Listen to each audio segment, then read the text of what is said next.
Welcome back to the Bernard Lee Poker Show. We are continuing our interviews with 2021 WSOP bracelet winners. And this gentleman is one of a kind, literally. This gentleman not only won a bracelet, but out of his generosity and his work with philanthropy, donated his entire winnings from winning the $1,500 No Limit Hold'em Shootout to various charities. But this isn't the first time he has done it. This gentleman's name may ring a bell to some people because in the unusual 2020 WSOP Main Event online live hybrid US bracket, this gentleman made the final table of there. He finished 8th there, winning over $125,000. Would have been great for the charity if he was $125 million, but he donated that all to the charity as well. Welcome to the show, Gershon Distenfeld. Gershon, thanks for joining us here on the Bernard Lee Poker Show. Thanks, Bernard, for having me. Pleasure to be here. It is really a great story. A lot of people have followed it. I've followed it all ever since you were at that final table with Joe Abear, who has been a former guest of our show. And really, you know, it was kind of for you, this all or nothing. You are heavily entrenched in the financial world. And as you have said in other interviews, you are very well taken care of in that scenario. So your goal is to help other charities. And it was really kind of win or nothing in some respects, because it was really trying to win as much money for these charities, which I think is fantastic. But before we get to all of that, what I'd love to understand from you is, how did you get started in the world of poker? There are a lot of people in the world of finance who have kind of moved over. A former guest, Andy Frankenberger, is one of those people who have kind of moved over to that world. But I'd love to hear how you got interested in the world of poker. Yeah, so I think like a lot of people, I got very interested in the Chris Moneymaker era, where everything was being televised by ESPN. And I just, I watched a lot of poker on TV, particularly the World Series of Poker. And, I guess at some point I just said, why not try it myself? Why not start to learn a little about the game? I mean, I knew about the game, but it's very, very different when you're watching on TV. You see full cards. Right. So, I probably only 7 or 8 years ago started to enter some tournaments. I live in New Jersey, so I went to Atlantic City. I went to some WSOP circuit events, Foxwoods. And, and it's interesting that my goal when I started out was not to win money for charity. My goal when I started out was, look, most poker players don't, recreational players don't win money. And I didn't necessarily expect that I would be a net winner. I just, when I ended up having success at that hybrid 2020 main event that you mentioned, I said, hey, you know what? I was never doing this for the money. In fact, I thought that it was like there was going to be a cost to this. I was probably going to lose money. It was like entertainment value for me. Sure. But I thought if I did ever win something, why not continue along my charitable endeavors and help make the world a better place, which is one of my passions. Yeah. I mean, really kind of the new Robin Hood of poker in the sense of before Barry Greenstein used to give away his charity winnings as well. How did you kind of get started playing and improving? Because like you said, it's one thing to watch it on watch the WPT or WSOP or something like that and see the whole cards. And it's funny when I'm watching with somebody, they're like, I don't understand. Why don't they just shove all in there? And I said, they can't see the other person's cards, right? I mean, like that person may have the nuts and you aren't going to. They go, no, it's obvious. I go, you play in that situation, it's not obvious. So it's a very different world, obviously, when you're sitting there without these whole cards and without the commentary, et cetera. How did you kind of improve from aces are the best card to a bracelet winner?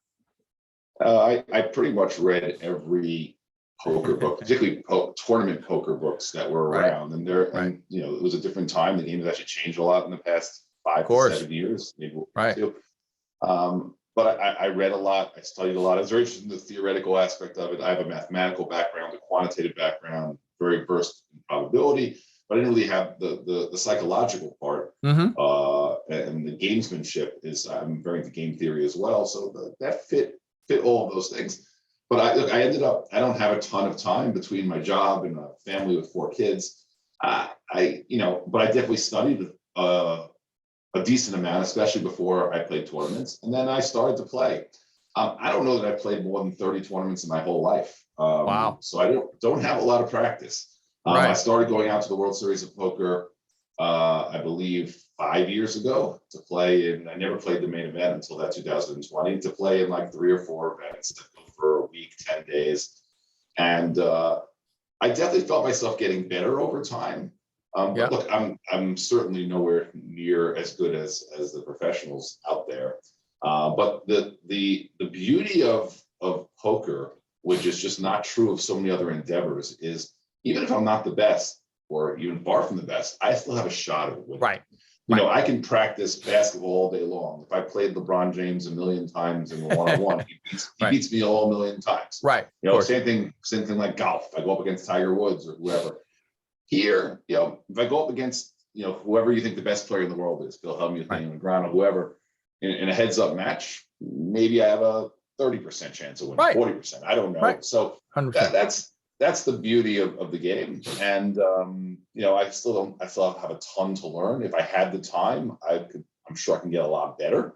Right. But I'm just thrilled that I was able to. I mean, winning a bracelet. Maybe we'll come to talk about how I always dreamed of winning a bracelet. But winning a bracelet to me is like the pinnacle of what I was hoping to accomplish in poker, at least away from the charitable aspect. So I couldn't be happier. Yeah, no, I mean, like you said, I've said this on the show before. There are very few sports. Again, we could debate whether poker is a sport or not, but there's very few sports where you, like you said, have a shot. Like you said, Tiger Woods could play you lefty with one hand and probably beat you. You know, LeBron James could dribble with one pinky and still dunk over you. But you are very rarely also on the same playing field when you have that potential opportunity. Like in basketball, you cannot play on an NBA court while the Warriors and the Celtics are playing. It's not going to happen, right? It's not going to happen where the Masters is going on and you just jump in between the ropes and be like, I'm just going to play. It's okay, right?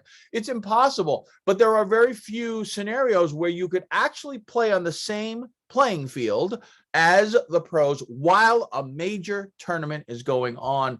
And that's poker. Some people have argued with me that, oh, well, what about marathons? You can run the marathon the same time. Granted, okay, but I run a marathon. They don't start me at the same time as the champs. Like, I'm not going to be running next to who's going to finish first. That's not going to happen. Well, Bernard, it's so fun. It's so funny you say that, because you know how many people have asked me, oh, so you qualified for this tournament because you made the main event last time. Like, a lot of people that aren't into poker think, oh, you made the World Series of Poker. That's amazing. You must have, you know, qualified this, that, and the other way. Right, no, right. Anyone who pays the entry fee can be on the same level. Very easy to qualify.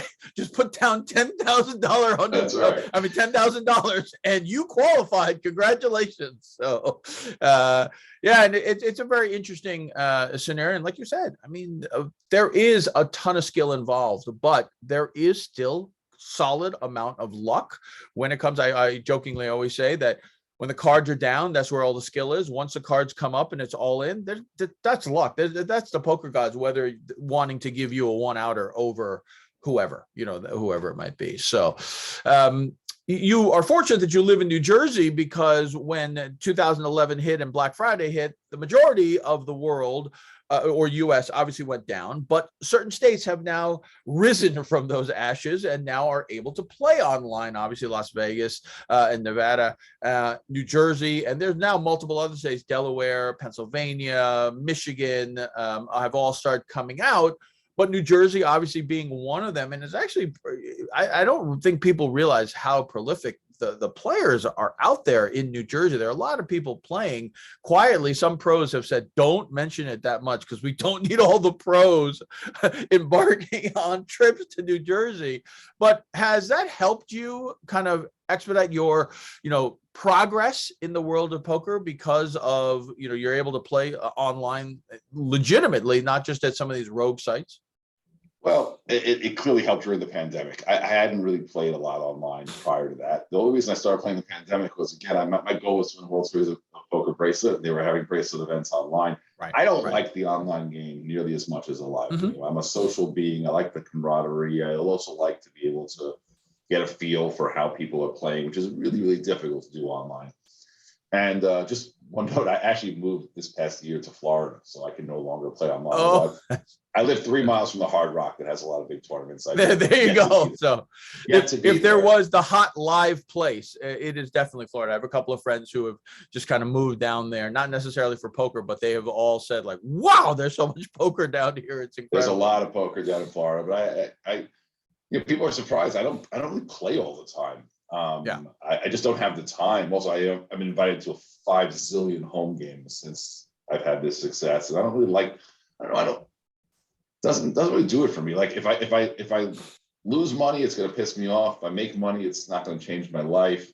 I really wanted to. That's why I play tournaments. By the way, cash really doesn't interest me. Right. I want to win something. I want something tangible to say I won this event, and that's why tournaments speak to me. That's where I'll focus my energies going forward. Again, probably in a very limited way. I did one charity tournament, but essentially I've not played poker since the World Series of Poker, and probably won't play again until the next summer in Vegas, the World Series of Poker. I mean, the online scenario definitely helps you because, obviously you don't have as much time. So it's a very finite period of time, especially the online bracelets were pretty much 24 hours. With regards to the online live hybrid from last year, you had said you hadn't played many tournaments. Had you not played many even online tournaments leading up to that? Yeah, that was probably the most I played in any series. Usually when I go to Vegas, I play 3 or 4. I think I played 7 or 8. I cashed in 2 before that hybrid main event. And I don't know if I ever would have played the main event if not for that. I played this year after having won, but I felt like for me to take that much time off just for one tournament, I'd rather go early in the series and play a few tournaments. Sure. But it was home, it was COVID, there was nothing else going on. Right. And look, it was grueling. I mean, the first day was 12 hours, went till 3 a.m. And the second day was almost as long. It was close to 10 hours. Right. You're getting a 5-minute break every hour, and that's it. There's no dinner break, there's no nothing. I mean, it was definitely grueling. I have a little bit of ADHD, so for me to sit there and just without any interaction with anyone else. But yeah, like it was surreal that I made and the nerd that I am, I was 6th in chips going into day 2. I spent time with a quantitative analyst I work with to try and figure out assuming I had average skill, what were my odds at that point of making the final table. I think we calculated it was like 35%. But I played well, but I ran well also. And when I got there, I only lasted 6 hands, but that's how poker works. So how was that experience? You play online, you've been playing a lot online, you're obviously improving your game during COVID, which ironically, if there's one positive to come out of all this, which it's very hard to find one, but if there's one positive, the online poker world definitely exploded during that 12-month period. And maybe it's given some push to more legalization for the US. But then you go and play live during a time where vaccines everyone has to realize, I mean, this world has changed so much in the last year and a half, and obviously still changing with all the variants, but there was no vaccine at the time. We aren't out there, it was very touch and go. It was written into the rules. This wasn't like this past 2021 World Series where you get a vaccine and et cetera. This was, you have it, you're disqualified, and it happened. Right, it happened to a player. So, De Silva was eliminated. Yep. So, were you? I've talked to a bunch of the players. We've interviewed them on what they did. Once the minute that you found out, what happened? Were you just in lockdown? Were you? What did you do? Because the last thing you want to do is get this, and now suddenly, you're not giving any of your money away to. Well, you were locked up a certain amount, but you know what I mean. Yeah, I was paranoid. There was no question about it. To me, I wasn't the most careful person before that. Not that I was reckless, but Right. It was already almost a year in, and people were starting to socialize again. But oh yeah, I became very COVID crazy during those 2 weeks. My Right. kids still went to and from school every day. They had in-person learning, so there was always a chance. But yeah, and I made sure my doctor got me in a KN95 mask for the plane. It had been a year since I've been on a plane. I've never Of gone course. anywhere. Usually there's I was still living in New Jersey. There's I don't know, 15, 20 flights a day. There were 2 flights a day Yeah, to amazing, Vegas isn't it? direct. Yeah, right. So yeah, I was nervous, and for those that don't know, they made us come at least 48 hours before the event. They were going to create a bubble, and you have to quarantine essentially, and they put you up in the Rio. You had no choice; you had to stay at the Rio. I'd never stayed at the Rio before. Yeah. And they brought you crappy casino food, and we literally were trapped in the room for 2 days. I understand why solitary confinement is a big punishment now, a lot better. And the only time we were to leave the room was once each day to go get a COVID test. Right. And it was nerve-wracking. It was an app to show us, when the results came in, and they came in, and it was like, I don't know, maybe like you getting your SAT or ACT scores, but whether you got into college or not. Oh God. Yeah, exactly. And it was a poorly designed app where it actually made it look like you had tested. The first thing it said was something like, I don't remember exactly, but virus found, and it said yes or something, but it was just meant to say that it was testing for the virus. Yeah. It was nerve-wracking, but they created a bubble. There were between the 9 of us, or became 8 when De Silva got eliminated, and the event staff and the ESPN crew and etc. Probably like 40 or 50 people that were all in this bubble in that that background where you are right now. They had, it was eerie actually. They set it up in not where it usually is, in kind of the center right when you walk in. It was all the way in the corner, and the rest of the room was empty. Yeah. Just did not look like the normal World Series of Poker, but it was an interesting experience. But yes, to answer your question, I was definitely paranoid over getting COVID. I mean, I understood, it wasn't exactly, that's life, right? I mean, just like you mentioned, you get the one outer sometimes. Whether someone got COVID or not at that time was, and probably still, right? It's not due to any fault of your own. It just happens to be the luck of the draw, and we were all terrified. Right. And it must have been, like you said, what a weird scenario. It's in the corner. There's no tables. The echo must have been going through the whole place. And the Rio isn't the same. Obviously during the World Series, there's hustle and bustle. Even this year, this past year in 2021, where, the attendance was a little down. Still, there's hustle and bustle, going to the bathroom. There's still lines, etc. I mean, there's literally no one down there. It was eerily quiet. The walk from the hotel to the area is a decent walk. I don't know, 7-8 minute walk. Right. It was empty. It was deserted. Right. It was it was surreal. If anyone had, I've been to the Las Vegas on off times, and just coincidentally been to the Rio, and a couple of times I've just walked down there just to see what it's normally like. And boy, is it just like empty, just completely different than what we normally see. We look at it, we saw it for years as a certain, setup. It's not that way every time, folks. It's not like it stays that way for 12 months. It comes up and down really, really quickly. So it's definitely different than what it is. You obviously won.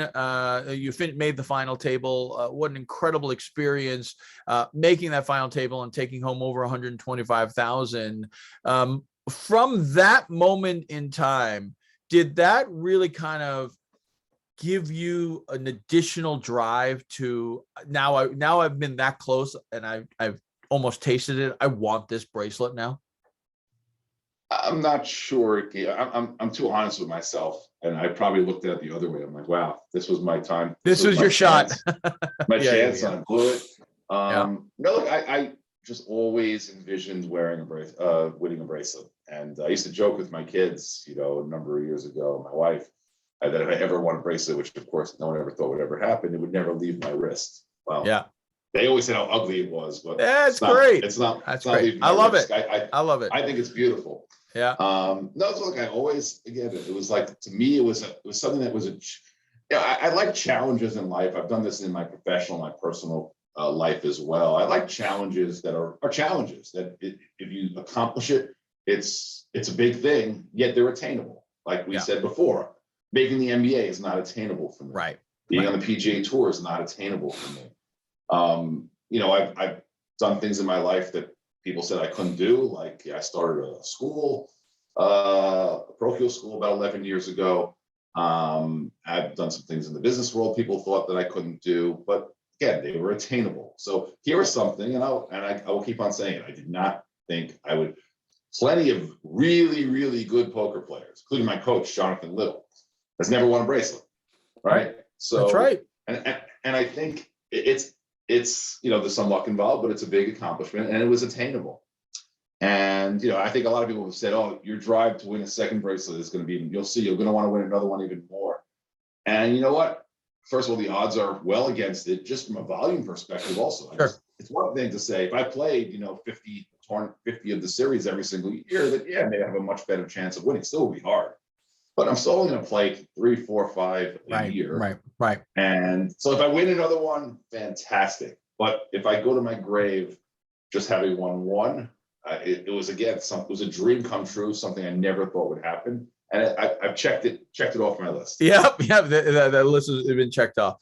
Well, when we come back, we're going to talk more with Gershon about that win, about the win for that bracelet in the 2021 WSOP Shootout, the no limit $1,500 when we return here on the Bernard Lee Poker Show.